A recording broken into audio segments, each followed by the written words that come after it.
Okay, so we're gonna go over simplifying rational expressions. This is our day one. It's gonna be a little bit of review actually, because we're gonna be dealing with our exponents and the coefficients.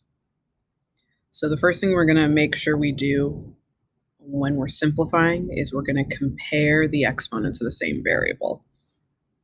So if I'm looking at x, I should be looking in the denominator also at x.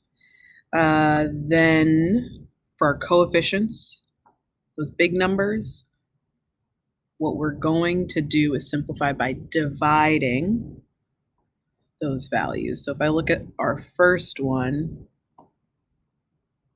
we're going to simplify this one, 10x squared y to the 7th, 5x to the 4th, and y cubed.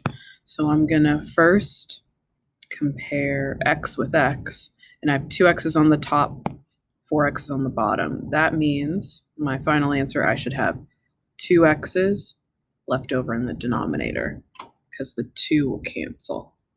Then for y to the 7th, it's like 7 y's up top. And I'm just doing 7 minus 3. So that means I have 4 y's at the top. And the reason they're at the top is because this number is bigger than that guy. And then 10 over 5, I want to cancel. So these are the big numbers. So what I'm doing is dividing. So I'll do 10 divided by 5. This one works out nicely.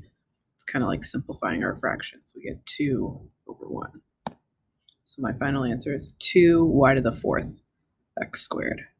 So we actually did this first semester. Go on to see the questions that you see on your screen that are not answered. You will be answering those after finishing these videos. So we'll go to C, and you guys will do B. Those will be your TOOs. So we're going to compare C with C. So I've got 3 C's on the top, 2 C's on the bottom. 2 of them will cancel, and I'm left with 1 C in the numerator because I had 3 and 2. So then I check the same thing with D. It's 5 in the numerator, 7 in the denominator. That means I'll subtract 7 minus 5. That means 2 D's will be left over, and they'll be in the denominator. And then I simplify my fraction. 26 and 2 cancel, cancel. I divide by 2 for both of them, and I get 13 over 1. So it's 13C over D squared. They'll just kind of continue that way. So like you'll just have different variables to watch out for. So in this case, so here's example D that you'll try on your own. And then E, we're kind of doing the same thing.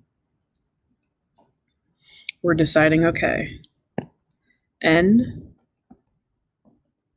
compares with N here. So I had 5 minus 2. That means I have 3 N's. So N cubed in the numerator because the 5 is in the numerator. And then M and M. It looks like 9 minus 8 is 1, and that 1M is going to go in the denominator. And then I cancel. My big number is my coefficients. So cancel, cancel. I'm dividing by 2 this time. It looks like 2 goes into both 2 and 6. The 3. And the 3, if I look, it's 1 over 3. So I'm going to write 1 over 3. You can also write it as just N cubed over 3M. Both of those are acceptable answers. And then the last example, we're simplifying. Just now we got a couple more variables, so we'll look at A, B, and C's all together. So it goes 2 and 4. So 4 minus 2 is 2. That means A is going to be in the denominator because it's a to the 4th in the denominator with 2 left over. Then it's B to the 6th, canceling with B squared. I've got 6 minus 2, B to the 4th, and that'll go in the numerator. Because b to the 6th, that 6 is the bigger exponent. And then c to the 4th and c to the 7th, I go 7 minus 4, that's 3, so c cubed will go in the denominator because that guy is the bigger number. And now I got to deal with my fraction out front. So I'm simplifying. I'm trying to figure out what number goes into both 15 and 36. Looks like I can divide by 3. So I'll divide by 3, and those values will go in the front of my fraction. Looks like it's 5 over 12. So what I'm going to put at the front of my fraction is 5 over 12. And I can't simplify anymore. Once I'm done, I should have only one of each variable, but I can have a different exponent. So I should have an a, whatever exponent I have, c, and b. Sometimes they'll cancel, but you can't have more than one of that variable. Okay, and that is day 1.